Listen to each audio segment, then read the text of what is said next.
اللهم صل وسلم وبارك على سيدنا محمد. اولا اصدقائي المتابعين، ربنا سبحانه وتعالى ما بيبعتش اي شيء ليك في صدفة.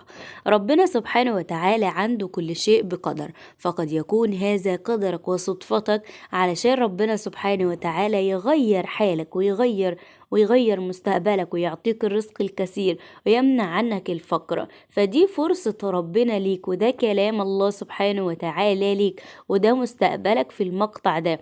فخلي بالك، لو فوتت الفرصة دي هتكون من النادمين والخاسرين. فخلي بالك، النهاردة هعطيكم فائدة عظيمة جدا جدا جدا جدا جدا من المجربات اللي هي موثوق فيها جدا جدا جدا جدا جدا، واللي هي ما نصحتش بيها حد إلا وجابت معاه خير عظيم ورزق كتير وحاجات مفرحة ورضاء. فسبحان الله حبيت ان انا افيدكم بيها، وان احنا نستفيد والفائدة تعم افيد حبايبي ومتابعيني الكرام باذن الله سبحانه وتعالى. واحب ان انا هنتظر منكم كمان التعليقات بعد اتمام الفائدة دي، وبعد لما تشوفوا خيرها وثمارها ننتظر منكم الرد عليا فيها. طيب، السورة العظيمة المباركة التي لها خير كثير في قضاء الحاجات بسرعة البرق، وهي تيسر كل عسير بأمر الله، وتقضي حوائج المسلم جميعها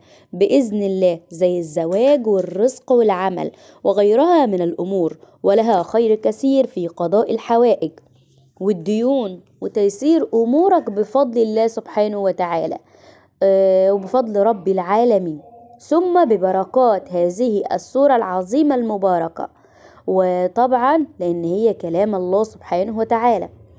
وطبعا أعلم أن هذه الفائدة فيها خير كثير لنا ولكم ولجميع المؤمنين إن شاء الله. فحاول أن أنت تستفيد منها خير استفادة، ولا تضيع منها أي دقيقة واحدة. وبعد أن تنتهي منها شاركها مع من تحب علشان تاخد أجرها معانا بإذن الله سبحانه وتعالى، وضع لايك للمقطع حتى تأخذ الأجر كامل. وعطروا التعليقات بالصلاة والسلام على النبي صلى الله عليه وسلم. واعلم ان اي شخص يقرأها بعدك هيكون لك الاجر والثواب، ولن يكلفك ذلك اي شيء، هو مجرد تعليق. طيب، بإذن الله سبحانه وتعالى شيطانك ما يمنعكش ان انت تعمل كده. طيب، ايه هي الحاجة اللي احنا وصلنا الى نهايات هذا الشهر العظيم؟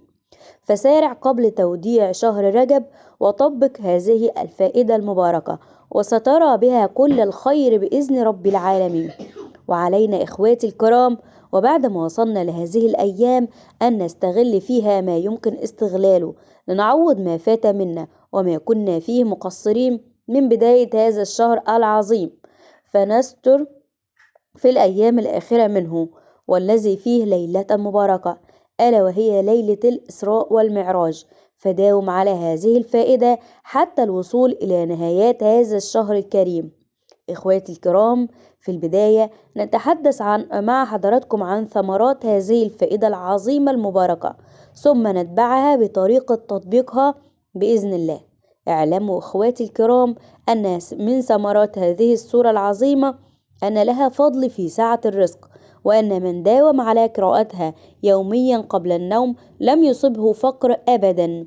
والمداومة على قراءة هذه السورة العظيمة المباركة بتفكر وتدبر لآيات تمنع الفقر وتجلب الرزق وتمنع البؤس. وقد سميت هذه السورة سورة الغنى والمال والثروة، ولعل من أهم ثمارها أن من داوم على قراءتها لم يكتب من غافلين لما فيها من ترهيب وذكر الأهوال يوم القيامة وأهوال الحساب والعقاب والاحتضار. فلن نترك من يقرأها فرصة أن يكون غافلا أبدا. ومن ثمرتها ما جاء في فضل وأسرار هذه السورة، ما روي عن النبي صلى الله عليه وسلم حينما قال: من قرأ سورة الواقعة كل ليلة لم تصبه فاقة أبدا، وقد أمرت بناتي أن يقرأها كل ليلة. أو كما قال صلى الله عليه وسلم: وقراءة هذه السورة هي باب من أبواب الرزق، ومن قرأها لم يفتقر أبدا، ومن داوم عليها استغنى، حيث سميت في موضع آخر بسورة الغنى. وقراءة هذه السورة يوميا 7 مرات تيسر الحال وتفرج هم المهموم وتمحي الكروب، ويشعر الإنسان بالفرح والسرور والراحة والهدوء بعد قراءتها. إخواتي الكرام، كل ذلك من ثمرات وفضائل هذه السورة العظيمة المباركة، لو تحدثنا عنها لن يكفينا حلقات وحلقات وساعات وساعات عن خيرات وبركات وثمرات هذه السورة العظيمة المبارك فيها. فعلينا إخواتي الكرام بقراءتها واستغلالها في هذه الأيام. إخواتي الكرام، وبعدما تعرفنا في عجالة على ثمرات هذه الفائدة العظيمة، ننتقل إلى طريقة تطبيقها بفضل الله. وبسم الله تعالى نتوكل على رب العالمين ونبدأ بتوضيح هذه الفائدة العظيمة.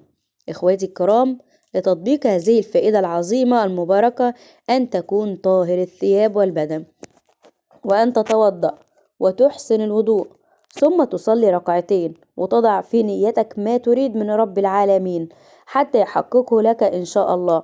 ثم بعدها تجلس في مكانك باتجاه القبلة، بناخد اتجاه القبلة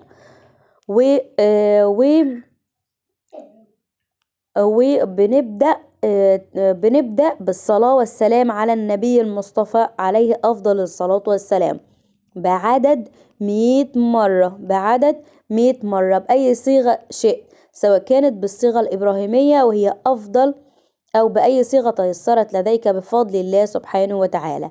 وبعديها بتبدأ هذه الفائدة المباركة بالبسملة، وهنقول بسم الله الرحمن الرحيم بعدد 7 مرات.